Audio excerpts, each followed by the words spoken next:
প্রবাসী শ্রমিকদের ঐক্য, অধিকার ও মর্যাদা প্রতিষ্ঠার প্রত্যয়ে বাহরাইনে পালিত হয়েছে আন্তর্জাতিক মহান মে দিবস। শুক্রবার রাতে মানামার কুকমেল রেস্টুরেন্ট অ্যান্ড কমিউনিটি সেন্টারে অনুষ্ঠিত হয় এক আলোচনা সভা। এই অনুষ্ঠানটি আয়োজন করে Bahrain Bangladesh electrical super team be best. সংগঠনের সভাপতি জহিরুল ইসলামের সভাপতিত্বে অনুষ্ঠানে প্রধান অতিথি হিসেবে ছিলেন বাহরাইন বাংলাদেশ দূতাবাসের শ্রম কাউন্সিলর মোহাম্মদ মাহফুজ রহমান।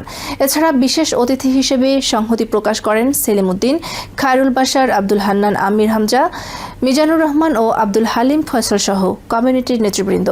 মোহাম্মদ মাইন উদ্দিনের সঞ্চালনায় আয়োজিত এ সভায় প্রায় 2 শতাধিক প্রবাসী অংশ নেন।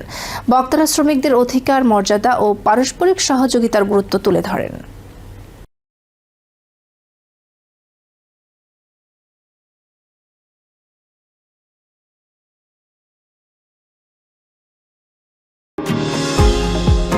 নিউ ইয়র্ক থেকে সম্প্রচারিত TVN 24 টেলিভিশন বিশ্বজুড়ে বাঙালির কণ্ঠস্বর।